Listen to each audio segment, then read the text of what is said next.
Haligi hozir ko'p muxlislarga farqi yo'q, bilasiz-ku.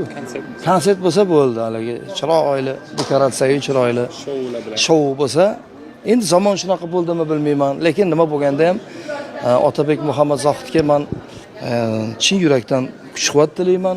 Otabek mana songa emas, sifatga ko'proq e'tibor beradigan kam sonli san'atkorlardan biri. Hamkasb sifatida, umuman ijodkor sifatida ularning qo'shiqlariga qanaqa munosabat bildirasiz? Qanaqa? Yaxshi munosabat bildiraman, chunki mehnat berdi. Har bitta sozandani jonli chaldirib, uni ishlab, o'tirib, nuqtasigacha qo'yib ishlaydigan hofizlardan, sozandalar bilan, ansambl bilan demoqchiman. Shuning uchun bu hammani ham qo'lidan kelavermaydi birinchidan. Bu uchun katta maktab kerak, katta ilm kerak, katta mehnat kerak. Shuning uchun nima deymiz? Men har doim olqishlaganman. Sizni hamma konsertda ham ko'ravermaymiz, lekin bugun ko'rdik. Bu ham ayni o'sha Otabek Muhammad Zohidning o'ziga xosligidan. Albatta. Endi o'sha nima deydi?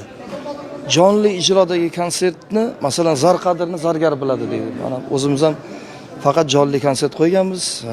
Shu Xalqlar do'stligi nimada, Istiqlol saroyida ancha yillar bo'lib ketdi, lekin buni mashaqqatini, buni mehnatini biz yaxshi tushunamiz, bilamiz. Va shu uchun qo'llab-quvvatlashga harakat qilamiz.